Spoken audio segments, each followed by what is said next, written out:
Thinking about self-publishing and don't know where to start? Join the Spa Girls each week for 30 or 40 or 50 or an hour of honest advice, tips and resources. I'm Trudy J. And I'm Cheryl Phipps. And I'm Wendy Bella. And this week we have an awesome guest. Yay. We've got Zoe York with us. And not only, Zoe, are you coming back to talk about awesomeness, but it's your third time in the spa with us, which is a record. Is a record, So actually. exciting. Because we love you. She is now an honorary spa girl. Don't give that out lightly. No. Awesome. So I will give you or read your bio and then we'll just get straight into the interview. We're going to be talking a little bit about your most recent non-fiction book. It's the most recent, I'm getting that right? Yes. Romance Your Goal, which I'm excited about. I like goals.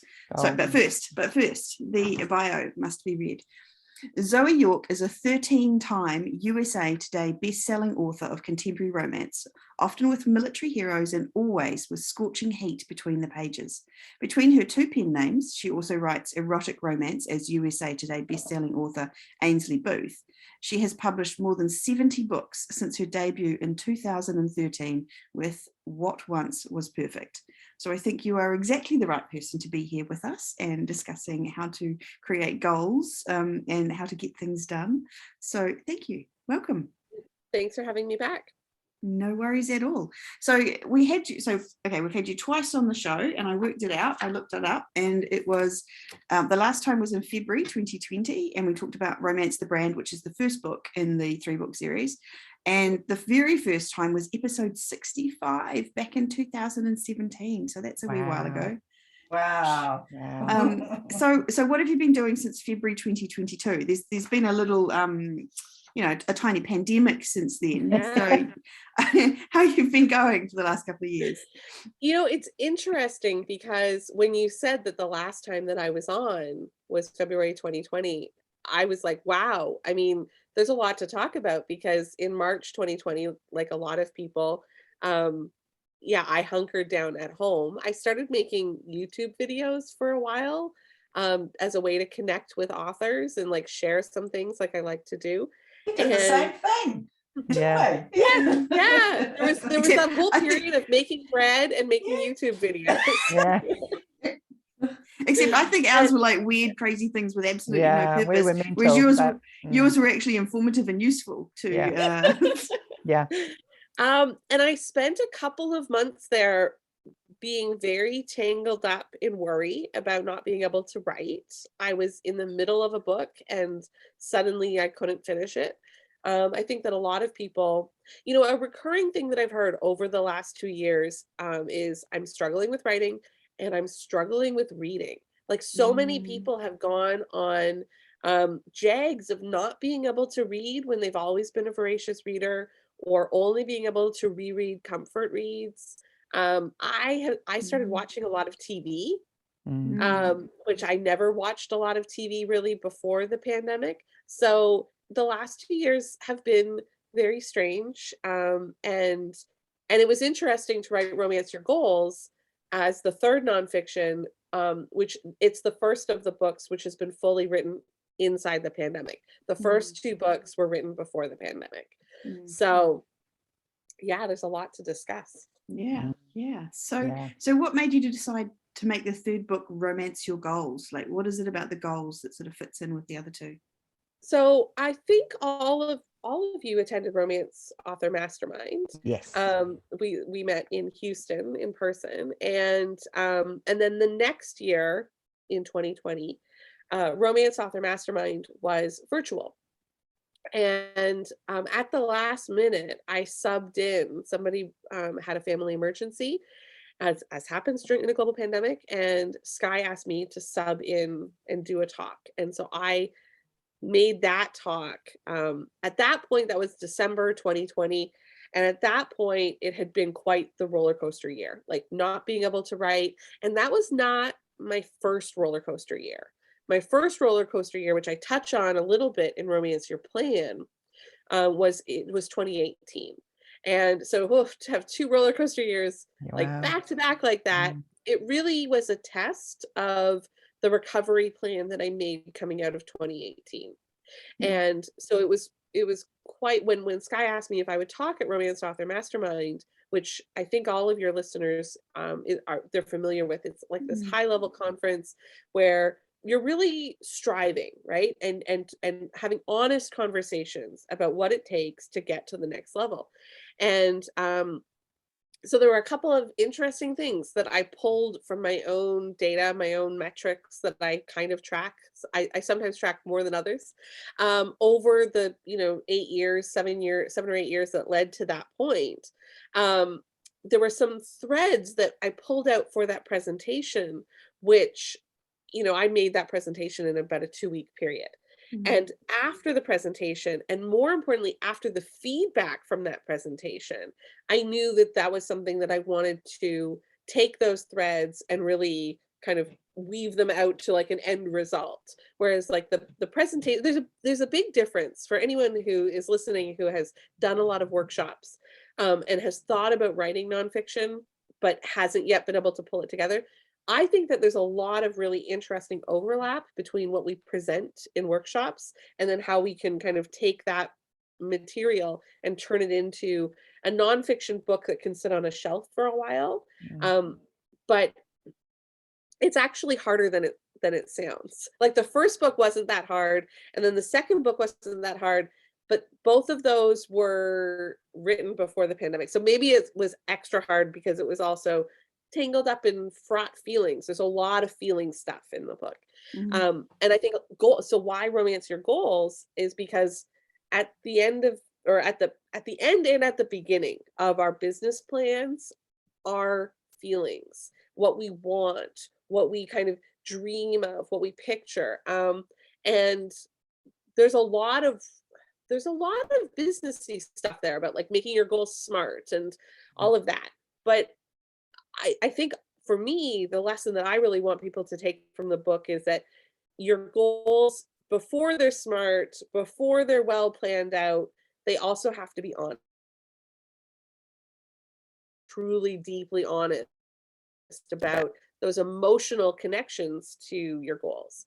And when one of the big takeaways that from looking at my own work and looking at that workshop and the feedback to that workshop was, when I am really deeply honest with myself about what I want from publishing, then I am much more likely to get it.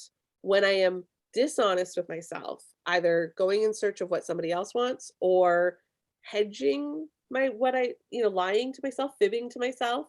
Lying's a mean word, but fibbing to myself because I don't think I should go for what I want, or I don't know, there's weird feelings. That's when I don't achieve the goals because they're not honest. That's That so makes interesting. That's some of where actually. that title came from. Yeah. Wow. I love that. I love that honesty versus dishonesty thing. That's because it's not Very even cool. dishonesty because of it's almost like you don't have clear feelings around it. Like you want that goal, but you don't think you deserve it, or you don't think you can do it. And that's almost yeah. Wow. Okay.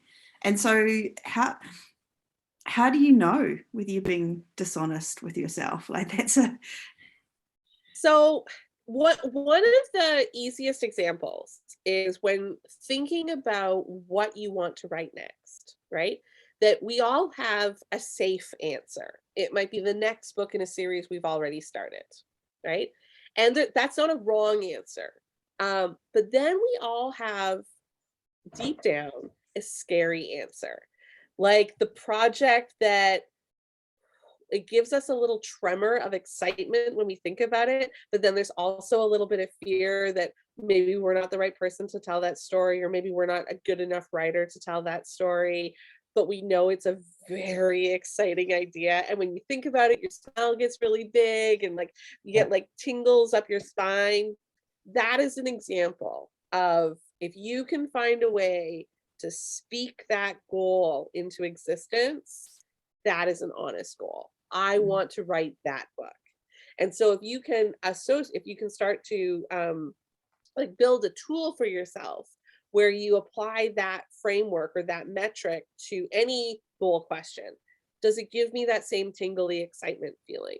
Do I, or is it more like the safe thing? And sometimes we have to make sometimes we get to make safe choices because they are smart. They provide stability. There's nothing wrong with the safe choices. But if we only ever make safe choices, then we're probably not being completely honest with ourselves about what we want.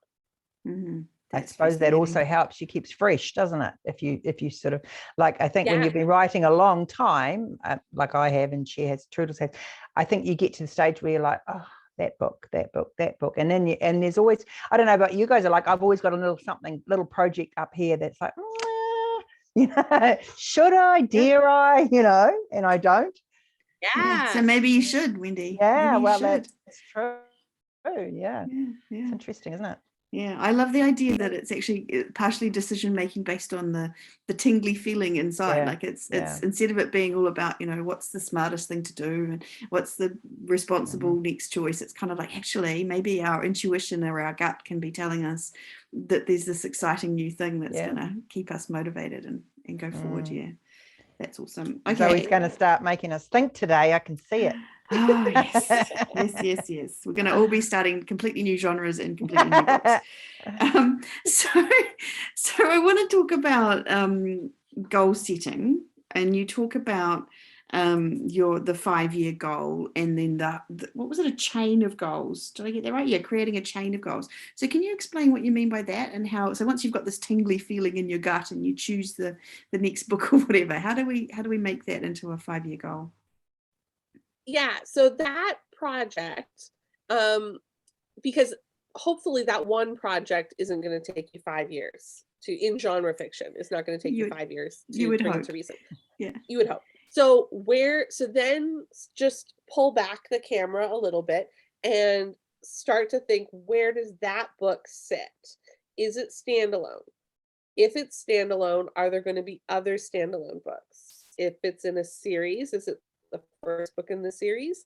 And then how many books out can you kind of see? What other parts? So in the book, I talk about there's product and platform, and product, generally speaking, only gets discovered because of platform. Now, that could be our own platform. It could be reader platform.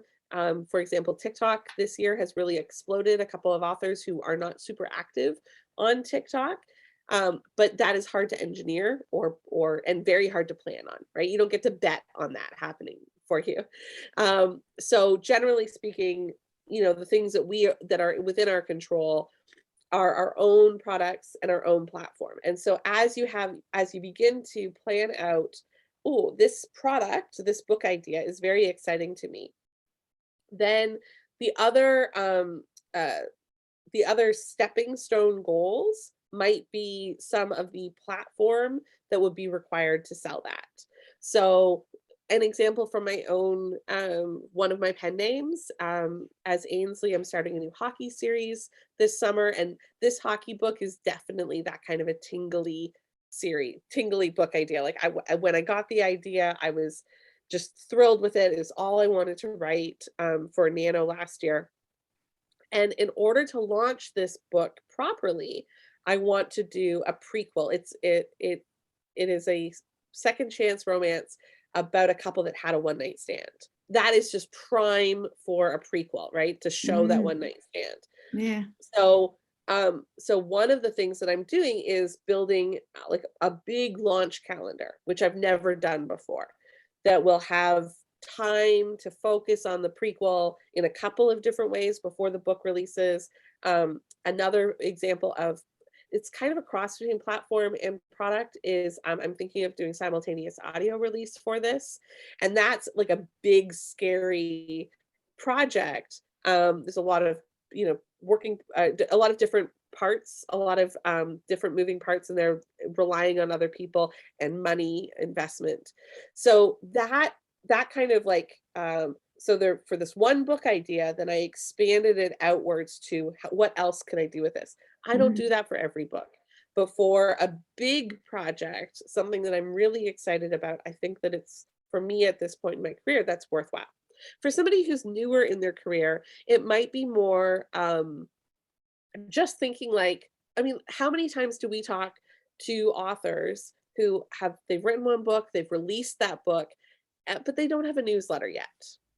So Mm. like, guys, just get a newsletter. Yeah, that is an example of Yeah. some of those intermediary goals of these kind of progressive building block steps. So in the book, I talk about it like building a wall.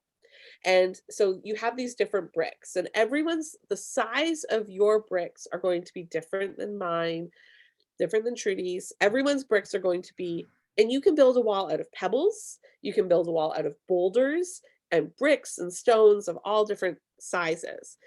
What you want to do is kind of envision a 5-year-ish goal of, here's your goal. It's kind of the capstone of a wall that you might build, and how many you have to invest some time and picture how many stones might it take for me to get there. And if you like this hockey book that I'm doing, it could be a boulder. I mean, I'm not going to like bet on it being a boulder, but if it were, I might only need like 6 of those boulders, right? Or 5 boulders, right? 3 and then 2 stacked on top. And that's a pretty substantial wall. But if it ends up being more of like a regular size Ainsley brick, then I might need like 20 of those to get there. And so what are those? Start to chunk it down. What are the individual components of the career that I want to have? Yeah. Mm. And that's things Yeah. like, so when you're talking about those boulders and the individual components, that's things like having a newsletter, having a presence on Facebook, or doing reader Giving events. TikTok a try. Yeah. Yeah. Running Facebook ads, trying a prequel, doing collaboration. So putting that book in a different box set, trying different covers, trying writing more books in that series. Or, and then I've talked about this before and I will talk about it like endlessly, do it again. So if that ends up, like, I have big goals for this hockey book to be a boulder. If it's not a boulder, then it will end up being a brick, and I'll build, I'll do all of that scaffolding around it with all those other things. And then what will I do? I will write another hockey book. That's, 2.0, do it again, do it again. And that is that progressive cumulative growth. Like, if we don't knock it out of the park the first time, we don't take our bat and go home, be like, oh, I guess I suck at baseball, I'll never play it again. Like, that's not, so it's about knowing that regardless of how it lands in the market, you're going to have a plan to keep moving forward. Yeah. Makes I think, awesome sense. Yeah, that's very true. And it's that idea of kind of keeping going and people stopping just before they, there's that meme I always think about, the little miner inside the mine shaft picking away, and he goes, I haven't found it, I'm giving up. And it's like it's an inch away from the gold or whatever he was searching for. But isn't that us a little bit in society? It's got to be instant, and it's got to be fast, and it's got to be, we don't take the time like we used to. And also, I think that we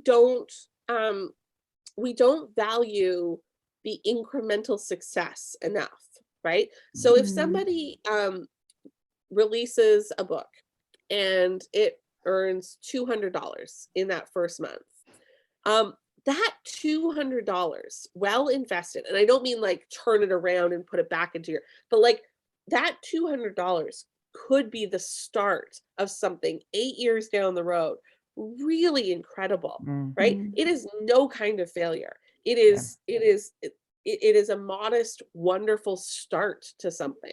100%.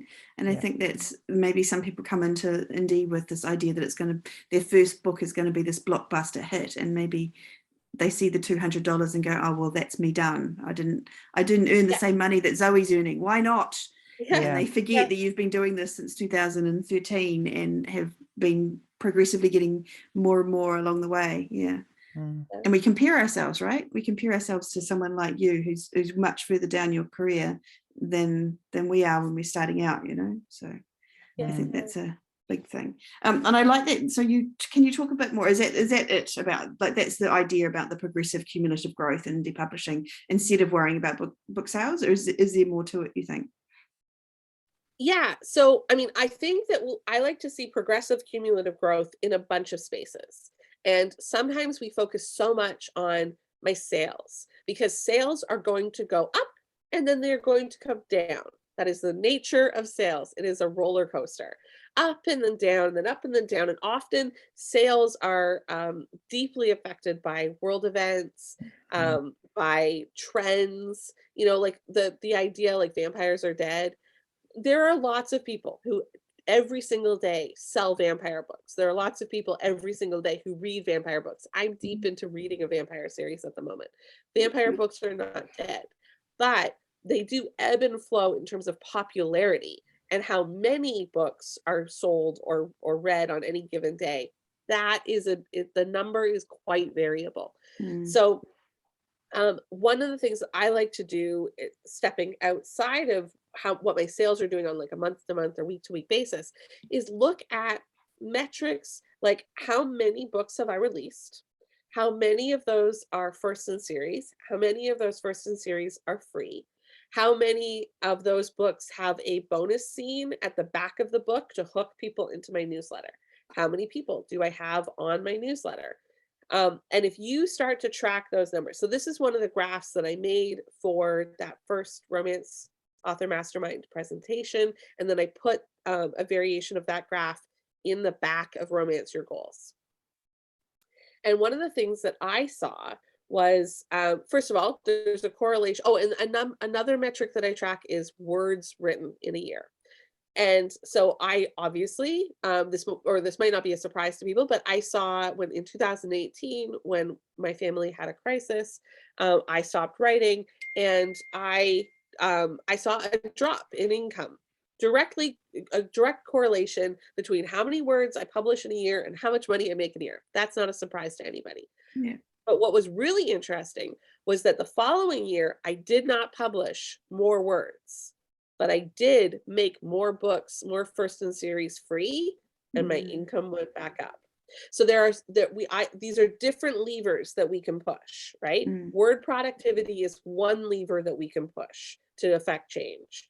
But how many free first in series or like loss leaders that we put out into the market? I went from, I think it was 4 or 5 to 8. So by introducing 3 new first in series loss leaders into the market in that year, I turned my income around and it went back up again. It didn't go back up to what I was making when I had double the word output, but it got pretty close. And so, and I mean, I was certainly happy with it. Another important metric is newsletters. So in 2018, or actually it was 2019. In 2019, I got really serious about my newsletter. When before I knew that I needed it, I had thousands of subscribers, but I went from thousands of subscribers to tens of thousands of subscribers in about a year and a half, just by being more serious about my newsletter. And like deep dive, like Holly Darling HQ is someone who I've taken a mastermind with. I've attended multiple workshops that she's given at conferences. Anytime she's talking about email stuff, I'm like a rabid little like fangirl about it. So I mean, I did a deep dive, but it was over about a year and a half. And over that year and a half, I got really serious about email marketing. Other people in that same time period got really serious about TikTok. So there are all these different levers that we can pull. They're all accessible to us if we're interested in them. And then there's kind of 2 different ways that you can use them. You can use them in a generalist kind of way, like everybody should have a newsletter. And then there are ways that you can like go beyond that into like specialist territory. And we can't all be specialists in all areas. I'm not a specialist at Facebook ads. I do run them. I don't spend a lot of money on them. It's not an area that I get that spine tingly feeling. I don't feel that about Facebook ads ever, even when they're working well for me. But I do feel that way about email marketing. Somebody else isn't going to feel that way about email marketing, but they are going to feel it about TikTok or whatever the potential lever in front of them is. So I think that it's not just like a binary, yes, no, do I do this thing? Do I have an email list? Yes, no, it's more complicated than that.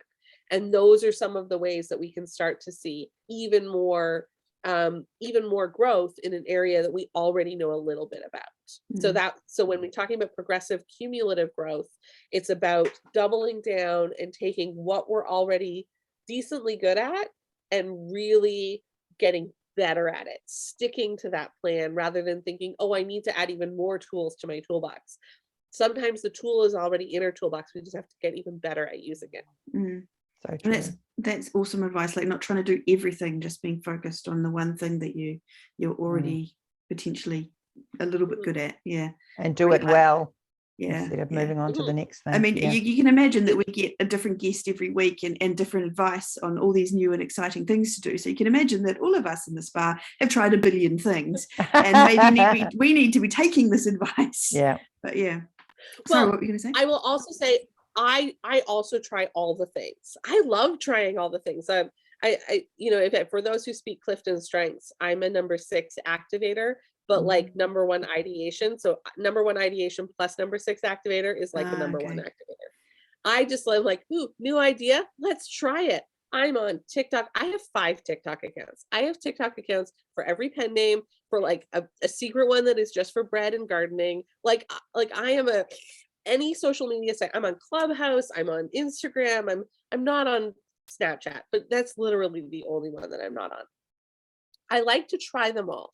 And I think that it's okay to try everything. That's how you start. That's how you can figure out which one gives you the tingles and which one doesn't. But the flip side of that is expecting tingles. Like you can't just be like, oh, I don't feel tingles. I guess I don't have to do this. Because there are lots of things that we will, I call it in the book. Well, I mention it in a couple of different ways in the book, but one of the ways that this comes up is nascent fandom, that early fandom on a product that is so small that we don't actually notice it. And you could say the same thing about early success on TikTok or early success with email marketing that doesn't feel impressive because it doesn't seem to visibly move the needle. And so we stop doing it. I don't have a tingly feeling and it's not moving the needle. So I guess I'm just not going to do it. I'm not good at it. But if you had stuck with it because you had faith in yourself or you had a clear plan where, nope, this thing matches my goals and I'm pretty sure that this is the direction I should be going in, I'm going to apply myself even more at it. It's a good fit for me, whatever it is. Then down the road, when you turn around and you look back, that initial metric that was not impressive to you will be seen as the first stepping stone towards something that is impressive. And that's a theme I'm picking up from you, that you got to keep going, and that maybe that first metric is just the start of something that's going to be awesome, and you just keep going.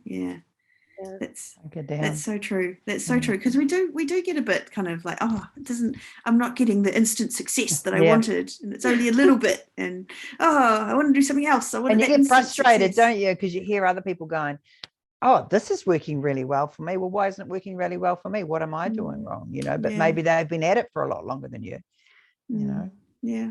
Well, there's just something different. I think that's good advice, just to keep going, keep at it. If it's something that you, and I think it's that whole thing of you sit down and you look at the stuff that you want to do and your bricks or your boulders or whatever, and you make this plan using your kind of your brain in a particular time, and don't let your little monkey brain later on, little squirrel brain, decide that it's suddenly not working and it's not the thing you want to do, when actually you need to remind yourself that when you were planning it, it was a solid part of your plan.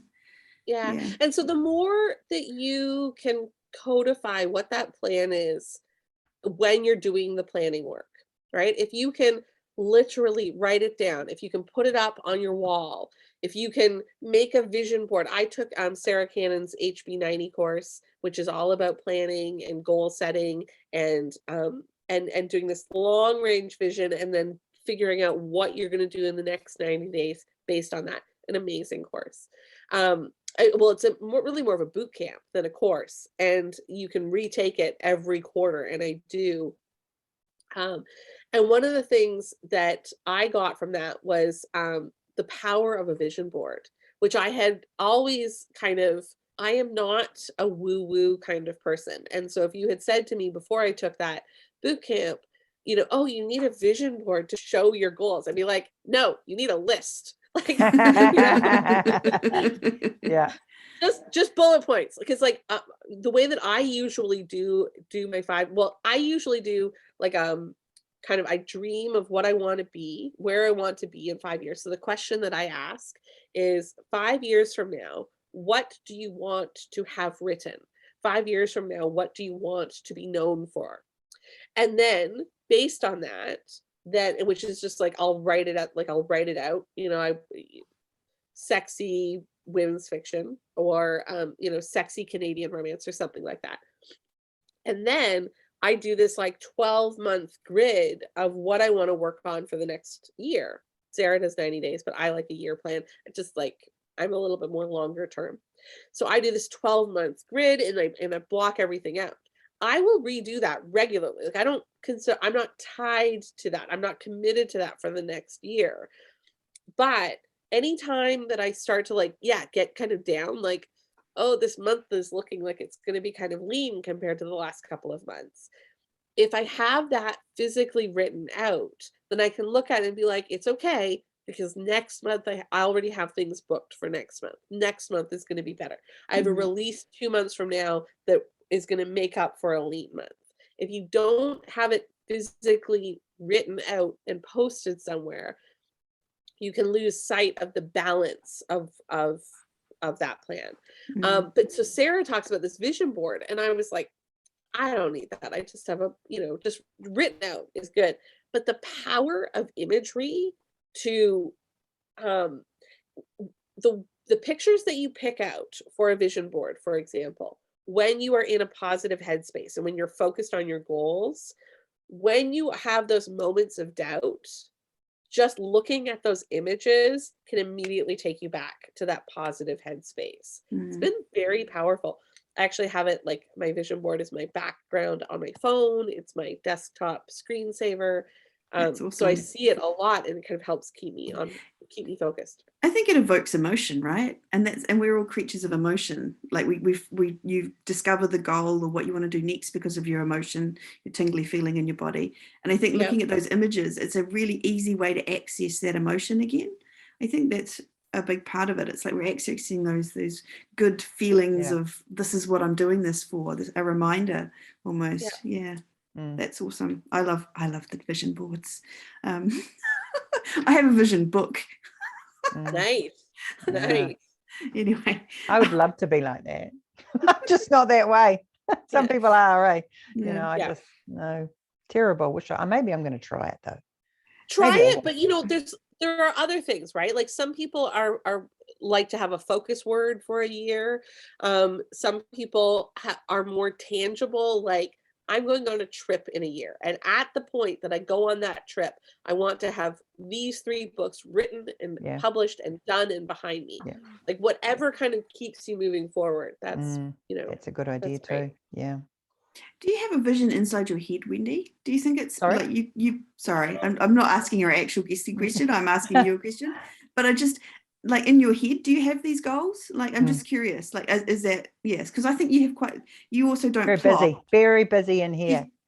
Zoe, she says she doesn't plot, but actually she knows everything inside her head as she's writing. And I think it's probably the same. Goals. Yeah, she has the goals and she's got them in her head. Anyway, sorry, so it's just different people react in different ways to different things. But the main point is to find a way to keep you on track when you have those down moments, when you kind of, so you talk about other decision-making tools that you can add to your career management toolbox.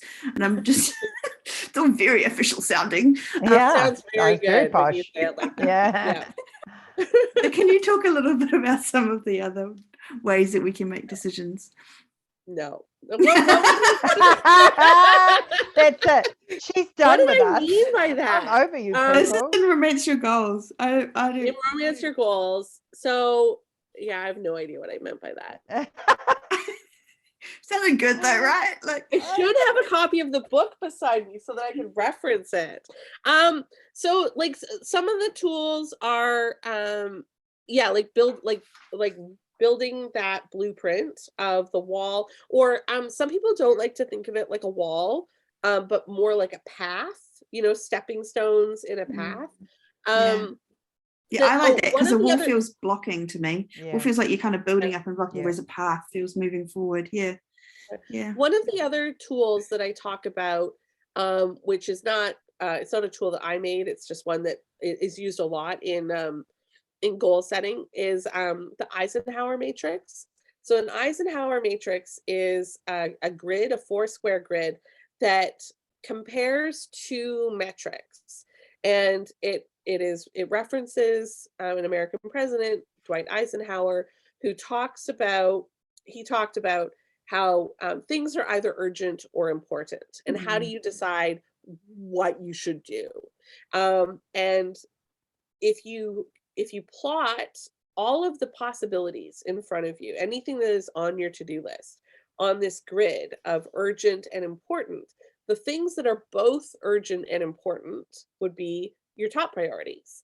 And the things that are neither urgent nor important, why is that on your to-do list? So those two dividing, that's very clear, right? So it's a really useful tool for dropping things off of our to-do list. Anything that is like, he numbers them 1, 2, 3, 4, and anything that's a 4, find a way to get that off your to-do list. That is not a useful use of your time. The tricky thing is when something is urgent but not important, or important but not urgent. And the risk that we run into as writers is that we end up doing more urgent things instead of more important things. Because there's that like time crunch, right? Oh, this is urgent. Somebody has emailed me. I must respond to it. Rinse and repeat 6 times throughout the day, and you have eaten away an hour and a half of writing time. So it's that kind of like I've seen multiple people use this in courses. Sarah Cannon has a version of an Eisenhower matrix in her HB90. Ronnie Lauren has one in a focus class that I took with her. I've seen it elsewhere on the internet. If you Google Eisenhower matrix, you'll see, and in the book, and I actually can't tell you what the different metrics are that I suggest, but in the book, I suggest a couple of different ways to think about those two, one side of the matrix and the other. And I think that it's a really useful tool to use when you aren't yet sure what, like, maybe you're a big dreamer, right? And so you've got all the ideas. Oh, like these could all be my goals. Like I want to write genre fiction. I want to write like a big long series, and I want to write standalones. And I think I might like to write like a trilogy, like kind of like epic trilogies of like with like high stakes and rich people. And okay, honey, like settle down. Map out with the walls for a bunch of those, and then do the Eisenhower matrix and figure out which ones feel best for you based on the metrics that are important to you. Okay. I can't remember the other tools, but there's a couple of other tools in the book too. That's fine. Those are good tools. So those are questions that just suddenly occurred to me as you're talking there. So one is, so when you talked about mapping the wall before, and even just then when you're talking about it kind of almost per book or per series, do you do it for your career as a whole as well? Like you kind of say the bolder, and so you can kind of create a couple of different types of walls when you're sitting down and doing your goal planning. Is that what you do? Yes. And when you are first setting out, either you're a debut author or you are starting over again. So last summer I started a secret pen name to write short, smutty stuff. And so that alter ego, her wall has like fewer bricks for the like, I didn't have a 5-year plan for her. I had like a 2-year plan for her. Like, let's see how this goes for 2 years. So, there's only like 8 bricks in that plan. It's a very simple plan. And some of those bricks are individual book titles. But now when I do, and in the book, I do show the examples of like my own walls. Now each brick is like a series name. So my bottom bricks are like my first series, my second series, my third series, newsletter, social media pages. And then the next row that I build on top of that is like Facebook ads and multi-author, like cross promo, right? And then on top of that, it would be the next series in each of those spaces, like if there are series 2.0. And I in the book, I don't just give like positive examples or like examples of when I how this worked for me. I also share a case study, and I have 2 case studies about my pen names, my alter egos. One, so I write as Zoe York, I also write as Ainsley Booth, and then I have the secret alter ego. And the only reason she is secret, well, she's secret for 2 reasons. One, because some people said that it makes a difference. If a pen name is secret, then it protects the also bots, that book, won't get tainted by the fact that Zoe and Ainsley readers are willing to try it because I'm Zoe and Ainsley, right? So it kind of protects her.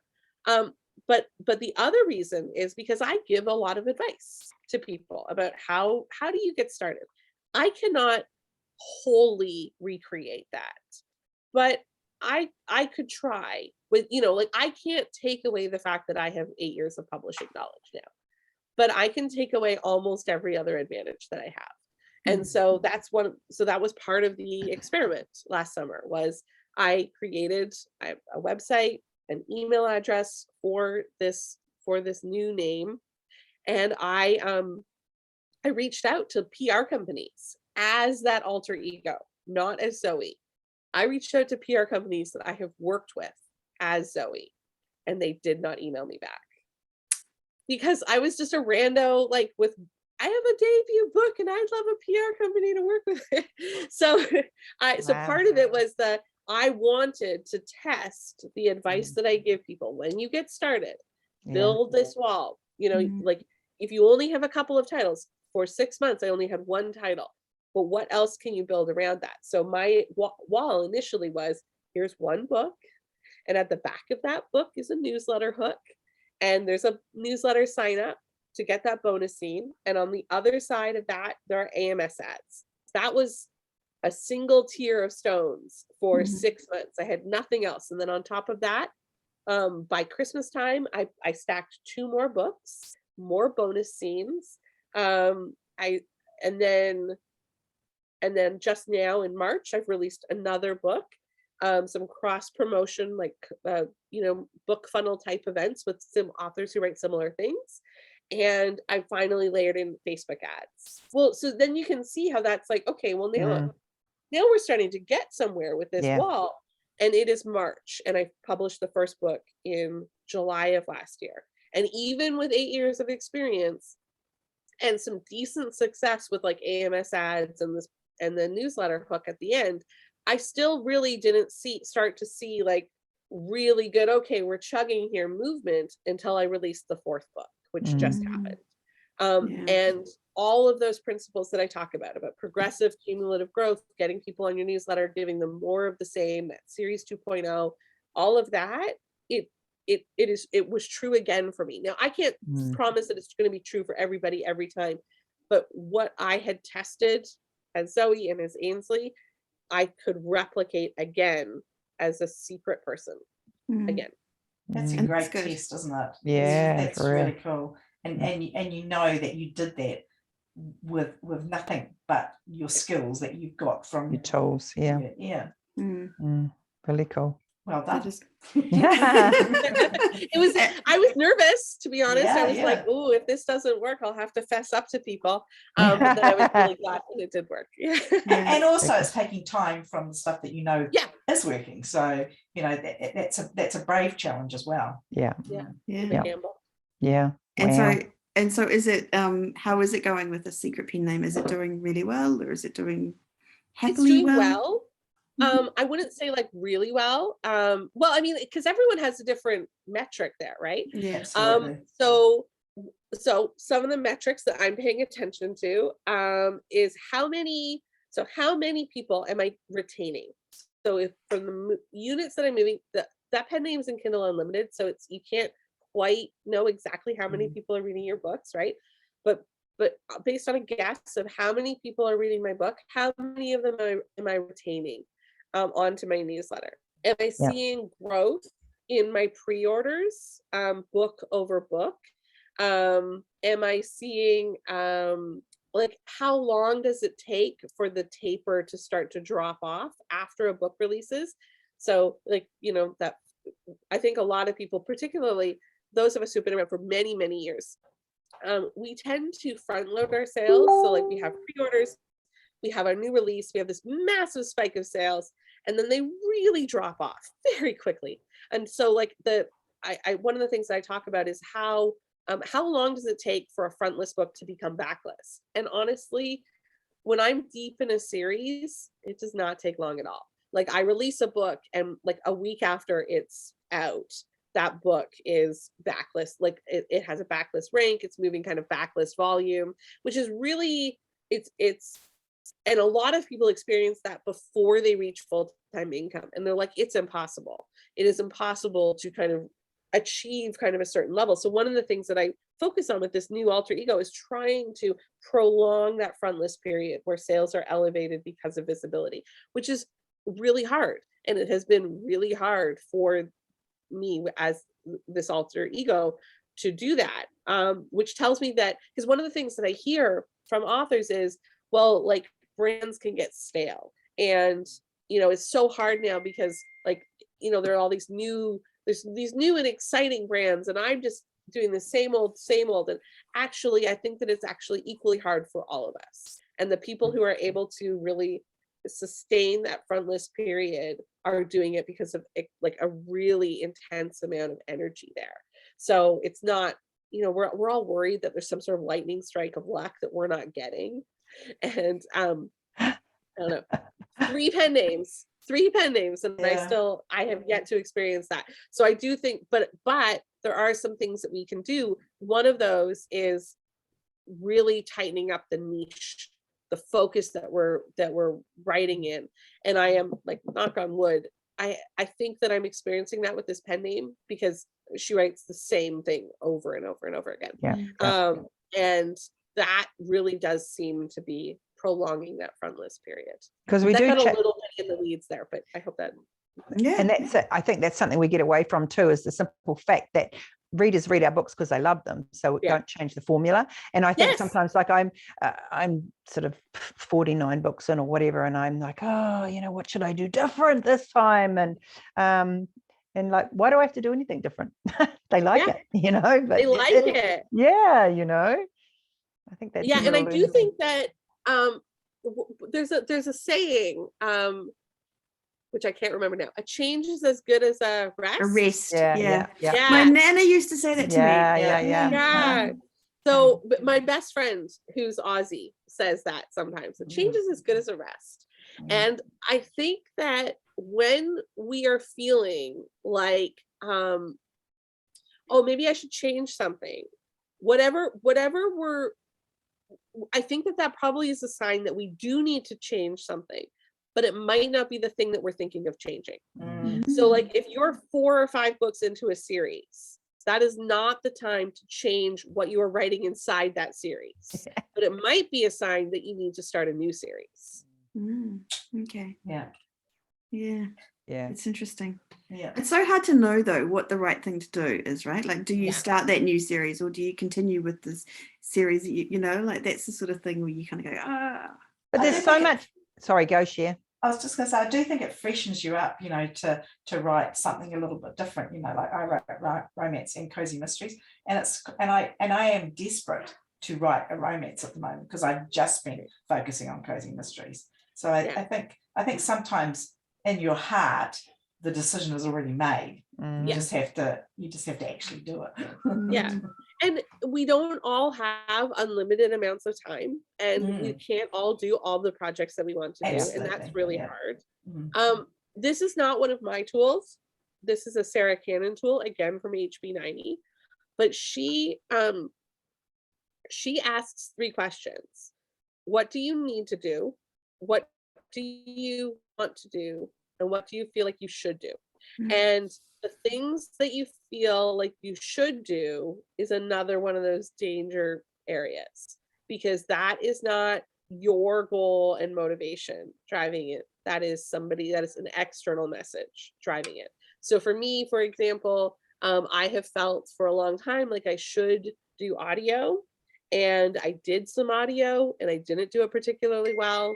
And I made a conscious choice to not do it anymore, and that felt right, felt good, and most importantly, I felt relief when I made that decision. Like, oh, get that off my should list. It's no longer on my list. And then after about a year and a half of that, I'm sorry, I have like notifications going off. After about a year and a half of feeling really good about that, unexpectedly, this very exciting spine tingling idea came for the simultaneous audio release. So when we make a decision like that, it is not forever. It is just for now, right? So we can move things off of our right now to-do list and put them over there in another list for later. We'll reconsider this later on. Yeah. That's And so that's true. true. When you're doing things because you think you should be doing them, that's a terrible thing to do. Like, I never Setting thought about everything that. in stone is sometimes it's counterproductive, isn't it? Yeah. It's interesting. I never thought of it as being an external thing before, but I always think of it as being this thing you feel you have to do it. And if you've got that energy of having to do something, you're never going to put the right, it's never going to be the right energy. Yeah, that's awesome.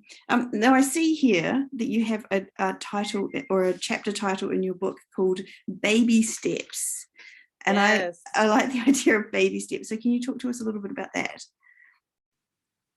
Okay, so that chapter was written for people who feel like they can't do what other people are doing. And there are a lot of reasons for this. One of them is that there is a remarkable amount of privilege required to publish the way that some people publish.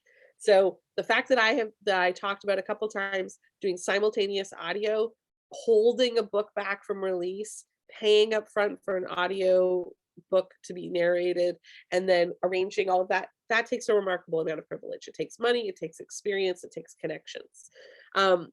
That is not something that I would encourage everyone to do or even feel like you should do.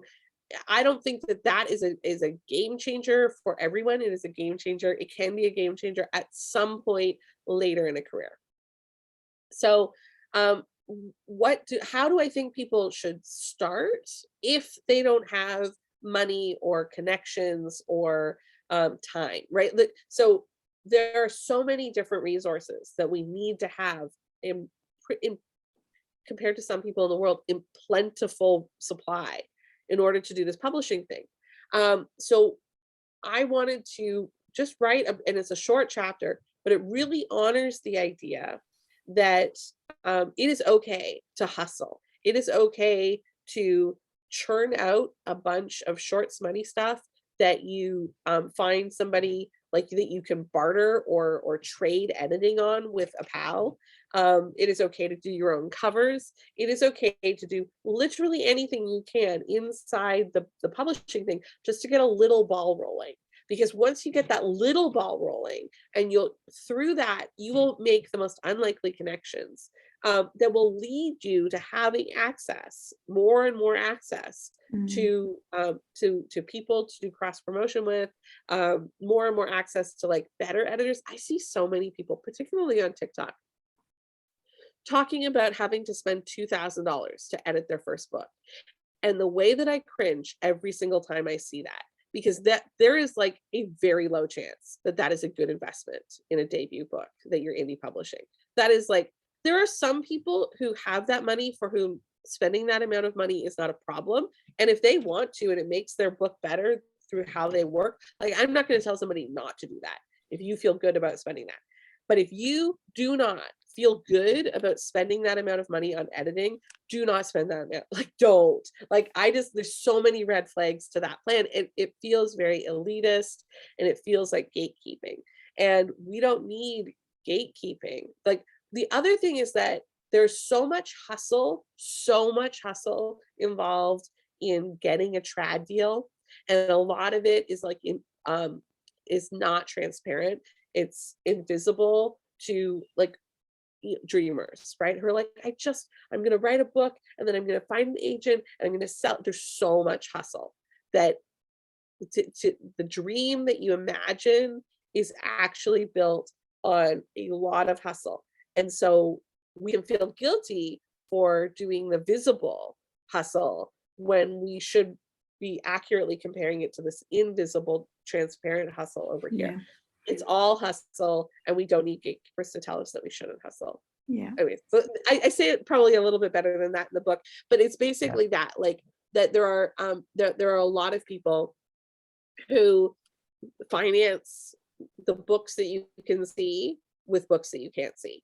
And I think there's hidden in the, or maybe not hidden in there, is that idea of don't compare yourself to other people when you don't know what they're doing, or how much hustle has gone or in their journey, or the work they put in, or the money they've invested. All of You those only know what things. people are prepared to tell you. Exactly. And, you know, you take it at face value, don't you? But Totally. it's not always so. And I mean, I really appreciate how people share a lot in our community. And I do think that a lot of that sharing is honest and transparent, but it's not all honest and transparent. And if anyone's story makes you feel bad about where you are at in your own writing journey, then like ixnay that from your input. Like you don't need that input. Yeah, it's great advice. Yeah. The other thing I would say about someone spending $2,000 as an editor on their first book is that I would hope that maybe that's a developmental edit of some form, and that maybe that's not so much to ensure that their book is going to be number one on Amazon, but maybe it's part of their writing apprenticeship to learn how to write better books in the future. Right. Maybe that would be the way to think of it, rather than, Yeah, and I do think that there's certainly, I mean, editors deserve to be paid well, absolutely. Yeah. But you cannot edit a mediocre book into an amazing book. You can only edit an amazing book into an even more amazing book. And so I think that sometimes we expect too much from the editorial phase. And I have, now full disclosure, I have spent $2,000 on dev edits on some of my books. Because I know that they will earn that back. I did not spend that on my early books, and I don't spend it on every one of my books. Only the books where I think, it's almost like that. It's more like professional development. I really want to tell this story. This book is a hot mess. I'm willing to pay the money to learn how to fix it. And I have the knowledge to use that investment. So like if I think a lot of people also don't really realize what dev edits are. And if you spend that much money on dev edits and then you get back this editorial letter with these suggestions for deep revisions, but in your head, the book is done, then you have wasted money on advice that you're not going to take and actually can't implement. But then the bigger part of that to me is that you are out the money. And I think that this goes back to, and I talk about this in the book, growing up, there was a time in my life when I was a young child when my family was deeply financially unstable. And we lived in a little stone cabin that had no heating in Canadian winters. And I think that when you grow up really poor, even if it's just a part of your life, that you become like deeply uncomfortable with the idea of wasting money. A lot of us who have grandparents who were young during the Depression, for example, we grew up because like I grew up poor, but I didn't realize I was poor at the time. And I remember thinking like, wow, my grandparents are real penny pinchers, but because they had this like young childhood trauma, and I have a little bit of that too. Like the thought of somebody else wasting money, like gives me hives. And that, like, so I need boundaries there. Because like people can spend their money however they want. But there are ways to do it without investing that much money. And I feel like some people don't know that. And so I get kind of like soapboxy about it. Yeah, that's fair enough. And I mean, we always recommend on the podcast is, spend money on your edit, spend money on your cover. Don't do it, budget if you can manage it. But as you say, when you're talking about the baby steps, if that's the only way that you can do it, and if that's going to be how do you get the steps to the next phase, then more power to you. Like do it any which way you possibly can. I think if you use it as a learning phase rather than like this has to be everything right now. You just like you say, take those baby steps. Yeah. And don't be afraid to do it in secret. Do it on a secret pen name. Nobody ever has to know that you're doing it, but it can be a way for you to throw some hustle at a problem start to earn some money, learn the process, Yeah. and then turn around and do it at that like next level pro step that you want to do it at. Great, cool. Yeah. Mm. So we're running towards the end of the episode. I know we've almost an hour, maybe even more. I'm not even sure what time we started, but I just noticed another chapter title that I really want you to talk about, and it's how to believe in yourself or fake it till you bake it in. So, and I'm all about like believing in yourself. So what if you don't? What if you're someone who's sitting there going, oh, but Zoe knows everything and she's got 8 years of publishing experience and I can't do this. How do you do that? I think the best advice there is try to think of yourself as a separate person. Think of your writer self or your brand, your author brand as a separate person. Ainsley Booth, if she was a separate person to me, how would I describe her? How would I hype her books to a stranger? And if the sentence that the next thing that comes out of my mouth is something different than how I would describe it when I'm like thinking about her as me, right? Then that's the mental shift that we need to take. Your writing self, your author persona is as worthy of hype as your best friend is. So treat them as well as you treat your best friends. Yeah. That's lovely. Nice. I like that. Yeah. Very Be cool. your own best friend. That would be nice. That's awesome. Well, I think that might be us for this. Oh, well, maybe. Okay. No, actually, that's your good piece of advice. That's all you get. So, but if someone wants to find out more or find you or go buy one of your books, where do we go? What's the best place? So my nonfiction books have their own website. It's romanceyourbrand.com. All of my fiction books are on my website, zoeyork.com, ainsleybooth.com, secretalterego.com. No, I'm kidding. But yes, I have a website. I have a website for kind of each part of my writing personality. And as Zoe, a lot of my books are available for free. As I said, between the two pen names, I have 8 free books. So you can poke around and try some of my fiction books for free. And then my Romance Your Brand series, the publishing how-to series, there are 3 of them. The first book is available in audio, ebook, and paperback. The next 2 are available in ebook and paperback. I narrated the audiobook myself just before the pandemic started, and I haven't been able to get back in a studio again. But at some point, the next 2 will also be narrated by myself. I just have to get back into a studio. So that's where I am. That's where you can find me on the internet. That's awesome. Thank you so much for that. And where can we be found? One of you other 2. Who are? It's spargirlspodcast.com. And come and have a look at us on YouTube and check out Zoe's really cool background and and leave us a review. And is there something else you want to mention, Wendy, about something else the Spargirls are doing? Yeah, the Patreon. We are now on Patreon and we'd love to have you come along. All the links will be in the show notes, and sign up for our email newsletter. It's all on that as well. And we'd love to have you come on board and support us. Awesome. Well, thank you so much, Zoe, for coming on and joining us here today in the spa. We've really loved having you. And I'm sure all of our listeners will have been soaking up every piece of your wisdom that you've given us today. But that is us for another week in the spa. So we will see you all again. See you later. Bye. Bye. Bye.